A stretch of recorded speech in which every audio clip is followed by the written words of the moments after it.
Hello, everyone. Welcome to Ask the Planman, everything you want to know about finance, insurance, and more. I'm your host, Bruce Weinstein, and I am fabulously excited to sit down with my personal business coach, Micheal Burt. He's a global business coach that has authored over 19 books, including Everybody Needs a Coach in Life, Person of Interest, Zebras and Cheetahs, and his latest book due out called Prey Drive. I personally met Coach Burt last April of 2021 as COVID was starting to open up, and I immediately knew I needed to work with this guy. He has activated my Prey Drive, and I'm excited to have him share with you some of his key so whats and help you improve all aspects of your life.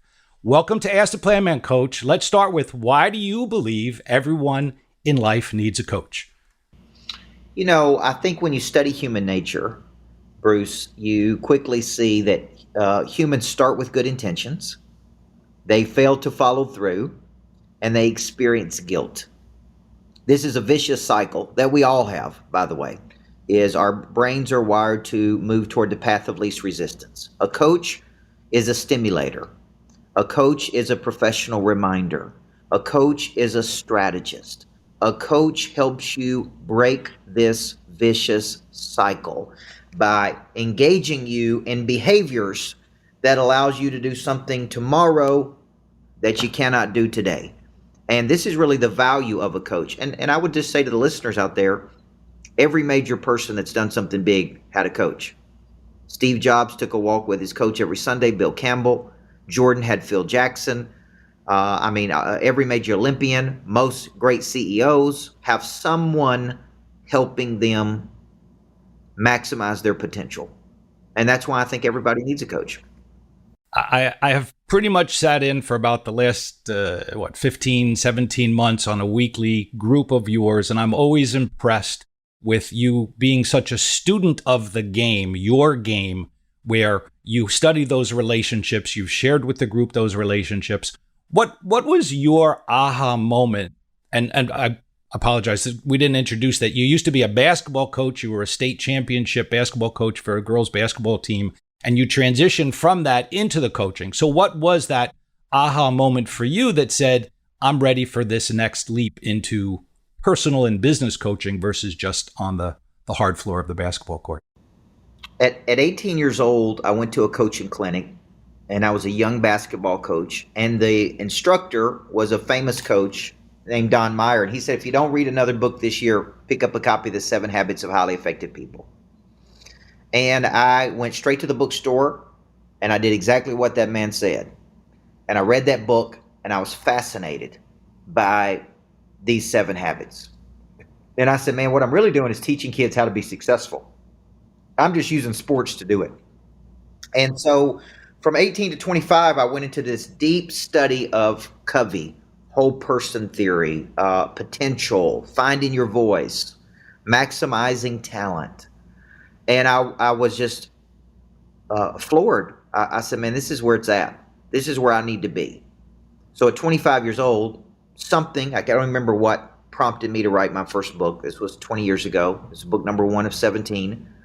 And when I wrote that book, there was unintended consequences to writing that book, is that business people got their hands on it. I don't know if they bought it. I don't know if somebody gave it to them.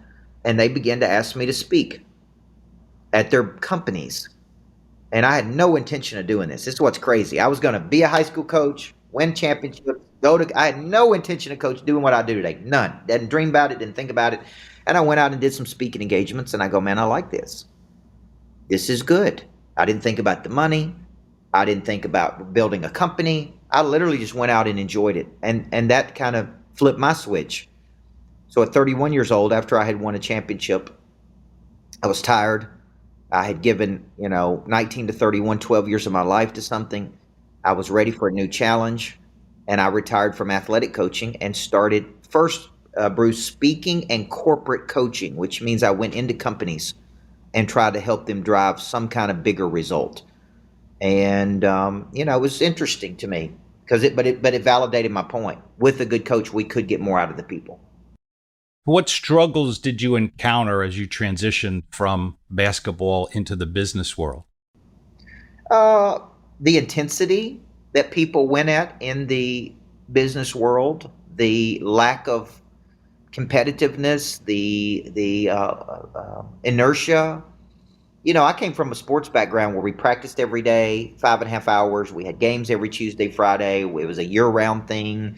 It was a way of life. And I started coaching business people, and they moved slow. They didn't have a sense of urgency. They didn't make a lot of outbound effort. They sat and waited on things to happen. They just didn't have an intensity. And I really struggled with that initially, but that forced me to study more into the psychology of prey drive. What motivates a person to take an action? How do you create a wantingness in a person? How do you take talent and develop it? How do you activate a drive so a person wants to be better in their life? There's more people who are out there in the world who are stagnant, stuck, complacent, bored, and they really have an unconscious incompetence to it, meaning they don't even know that there's a bigger future for them until something walks into their life and shakes them up. I mean, we're trying to sell tickets to our Monster Nation conference right now, and you would think we were trying to I don't even know what people think, how people are scared to death to invest $1 to go to a conference to learn something. Man, it's so frustrating for a guy like me. It's like I've spent hundreds of thousands of dollars on getting better, and there's a direct correlation to the money that I've made in my life, in my willingness to learn new things. So it's like I talk to people that are broke, but they don't want to invest money to learn something so they're not broke. And that's a very frustrating thing for me as a business coach.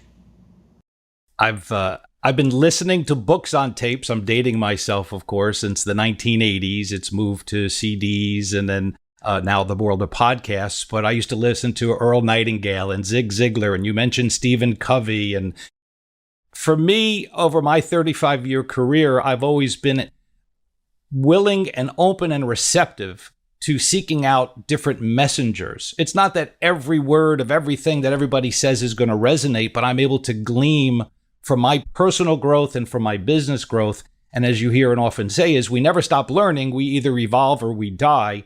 And so for me, when I met you, I was, as I've described to you, I was that moth to your flame, that whatever you did that day in that event in Dallas, it just lit something in me, which you then later identified as this prey drive. And so you've certainly activated mine. I want to tie this in because you talk about the 4 points that everyone is made up of, and I'd like you to share with our listener that view of it. And part of it influenced me, so I want you to introduce it, and then we'll tie in how it's helped me personally. When you hear prey drive, a lot of people have not heard those terms, although they get it pretty quickly when I explain it. Prey drive is instinct. It's instinct to pursue. An animal, I got the term from animals. Animals have a prey drive, specifically dogs. And in a dog, it's the dog's ability to stalk, capture, and kill prey. That's what prey drive is. To see something and to pursue something. Well, I have a gift that the good Lord gave me of association. So I can hear a concept, I can deconstruct the concept, I can codify it, I can synthesize it, then I can package it and deliver it in a book, speaking engagement, coaching program. And so I go, man, I'm going to take this concept and do something with it. And that book would become my 17th book that I'm working on now, called Flip the Switch. That'll be out in January of 2023. And it is on the activation of that drive in people. And you have 4 parts. You have a body that's physical intelligence. To work on the body, you need prey drive. Man, I need to get in better shape. I need to eat better. I need to look better. I need to have the energy level. Then you have a mind that represents skill. And skill is directly associated with the amount of money you make. The people who have the strongest skills make the most money. Then you have a heart that's drive, passion, energy. That's prey drive. Passion, push.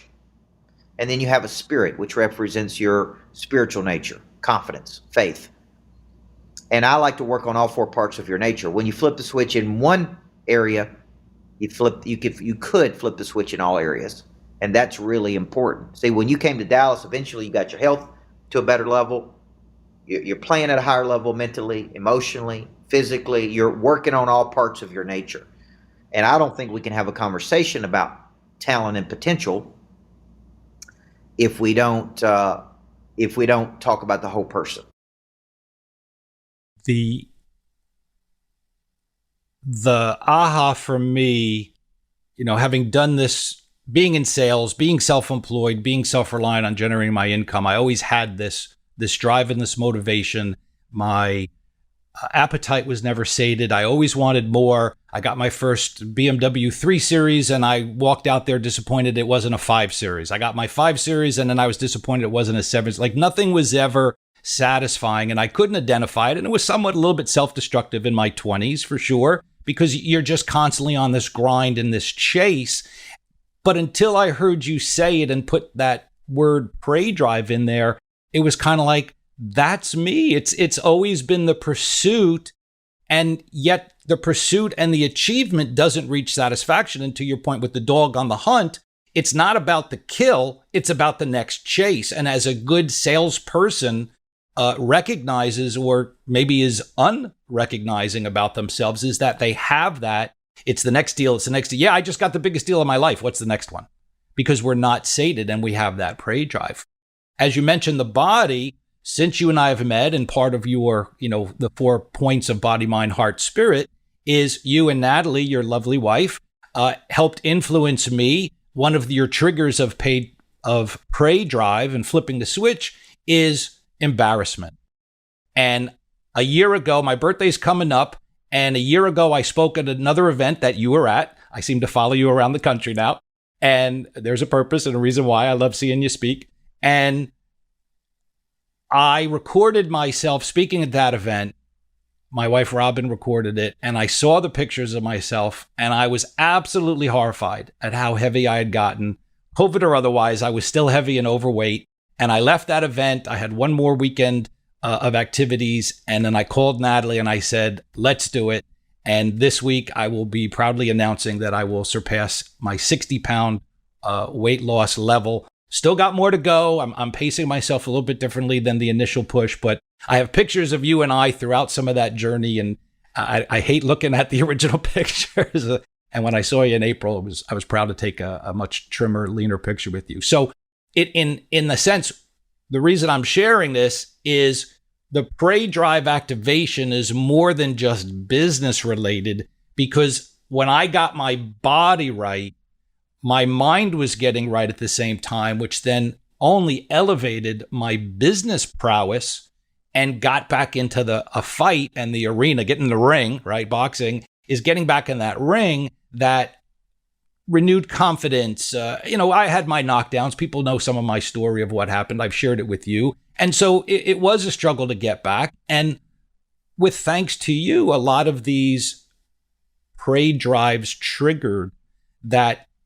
Ask the Planman wouldn't be here, in my opinion, if we hadn't been introduced to you and been able to accept and absorb your lessons. And that's why I really wanted you on here, because I think we can help influence our listeners in that same regard. So let's talk about Person of Interest. That was the first audiobook of yours I listened to, and I'll share with everybody.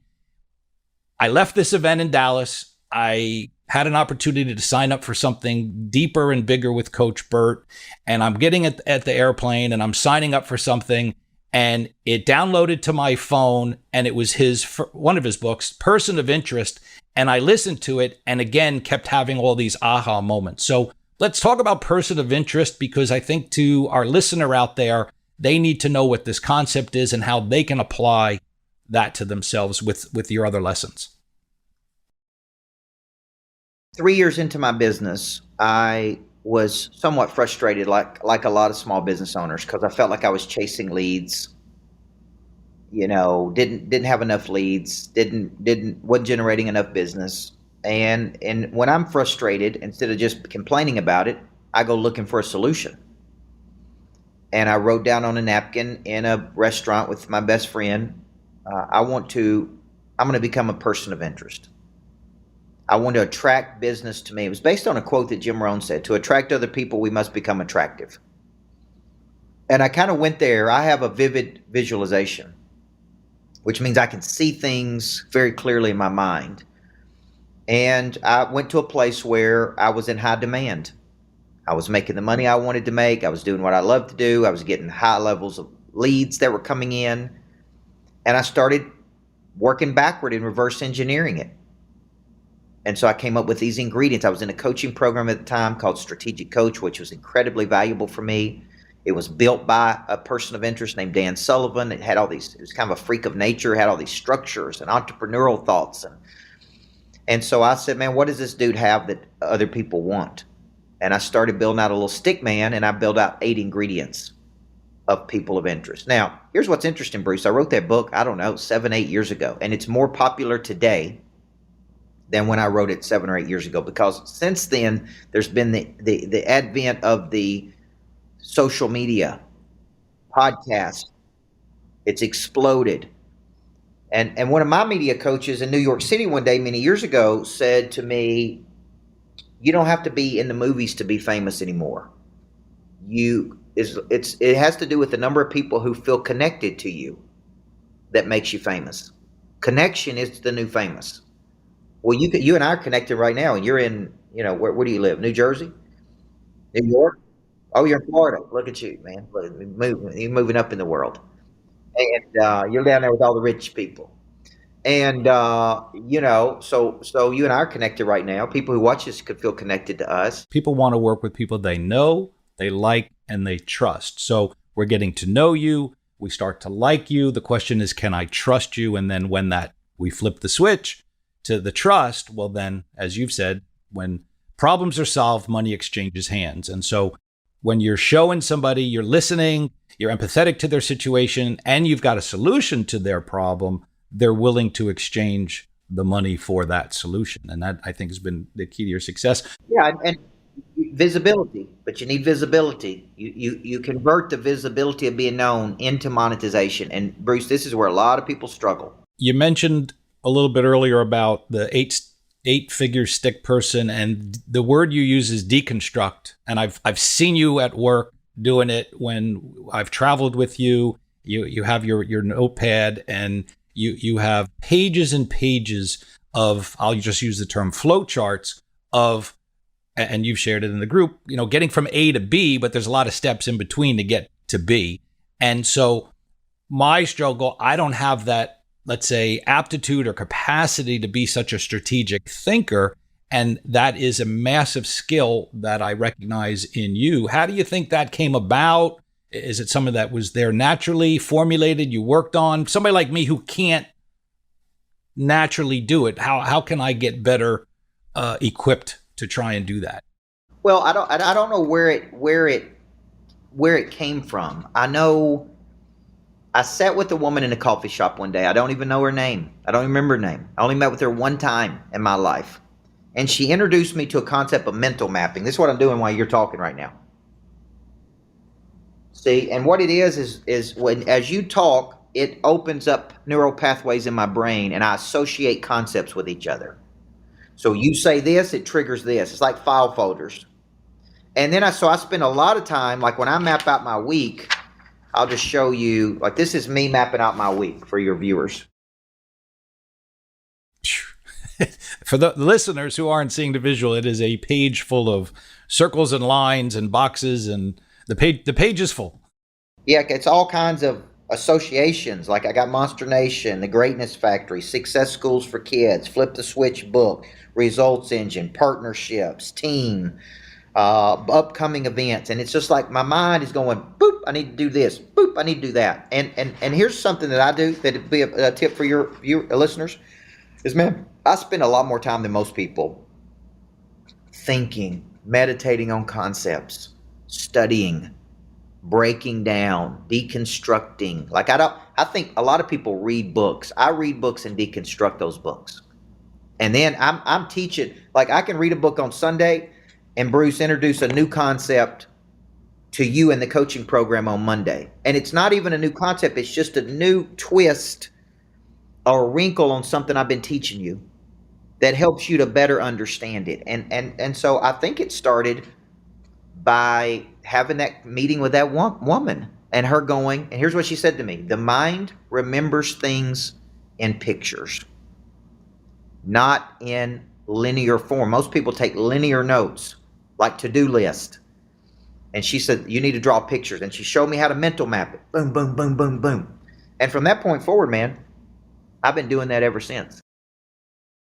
It definitely something I need to figure out and improve. I'm very proactive in my work with clients and being able to apply solutions. But as my background story goes, is I went to college to be a computer programmer in the 80s when computers were first coming about. But I failed miserably because I couldn't get from A to B. I couldn't write the coding. And what happened is everybody came to me to help fix their program, debug, right?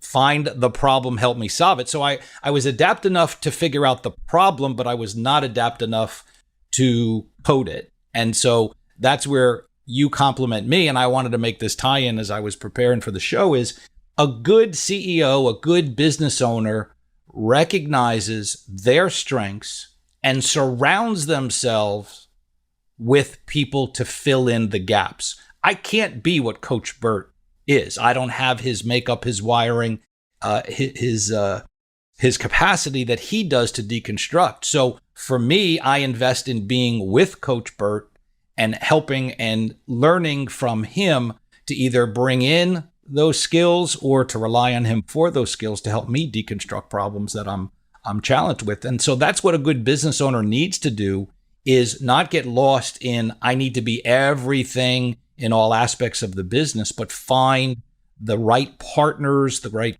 coaches. We're circling back to why everybody needs a coach in life. And the so what's of the show is this is the plan. Ask the Plan Man's all about planning, and planning is not just, how do I put money away for retirement? Planning is business planning as well. And so I wanted to introduce this as part of the more, because everybody out there in any aspect should have a game plan for their lives, whether it's a career path, a financial path, a retirement path. And so to me, the world is going to continue to get to know and explode on the scene, Coach Burt. And I'm just glad to be in your camp and having had you brought into my life. I can't tell you how game-changing that's been for me. So let's talk about how the folks can work with you, reach you. We will have your show notes in there. You have something that I'm participating in called the Monster Producers, which is a weekly mentoring program. There's an annual conference in Nashville this September, I think 7th, 8th, 9th, the Monster Nation annual conference. I attended that last year. We'll be back again. What other activities or ways people can find you, work with you, participate? You do stuff at the lodge. I think the best way is just, if you're listening to this or watching this and you like it, email me, info@coachburt.com, and just say, I want to get better. Really what I do, Bruce, is I help people get better, man. And there's a number of ways we help people get better, through our coaching programs, through our events, through our conferences, through our boot camps, through, what I like to do is ask a simple question. What are you trying to do? And once I know what a person is trying to do, I can go, you know what you need? Some people say, man, I'm trying to get on the same page with my wife. Well, you need to come to one of our couples retreats. Some people say, man, I want to be around big thinkers. Well, you need to come to Monster Nation, or be a member of the hunting club. Or, hey, I need weekly coaching. Okay, well, you need to be a Monster Producer. Man, I want my kids to be exposed to these things. Okay, well, you need to get your kids in our success schools, which are 90-day comprehensives with 2 boot camps. So what I do is we've designed programs to help everybody. I want to become a person of interest. Okay, good. We got people who can help you, and I do a person of interest boot camp. So email me, info@coachburt.com. You can check out more at coachburt.com, but just reach out to me, and man, I'd love to talk to you. I would love to talk to you and love to get you engaged with something. Well, we'll have all that in the show notes, and certainly encourage our listeners to do it. I'm going to whet their appetites. We don't have to get into it, but let's throw a couple more nuggets of some of the lessons that you have. Acres of Diamonds, I've listened to of yours. We talk about the red zone. We talk about the top 25. So these are lessons. We're not going to give away all the secret sauce. Come to Coach Burt's site and find out more about it. And you could learn more about some of these skills and lessons that he applies. Before we go, Coach, anything else you'd like to share? No, I think this has been a great interview. Thank you for having me. I'm proud of you for taking action on all the things you've taken action on. I told you to have a podcast. You got a podcast. All right, I told you to position yourself a certain way. You're doing it, man. So I love seeing people go take action and push toward their potential. Does my heart good. Does my heart good. So congratulations. Thank you. Thank you. I'm sorry. It definitely takes the courage and stripping away the fear. And certainly one of the ways to successfully do that is to have that support system and a coach that's going to coach you through it. You know, what could happen? How, you know, what happens if you do, right? We both know Omar. He was on the show recently. What if it did work? What's the harm in trying and going for it? So I'd like to thank my guest, international business coach, Micheal Burt, out of the Nashville, Tennessee area. Please find his information in our notes, comments below.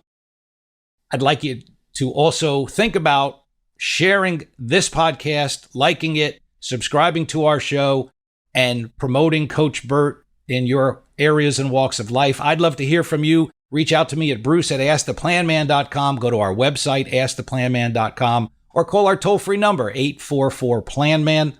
Again, Micheal Burt, thank you so much for joining us, Coach.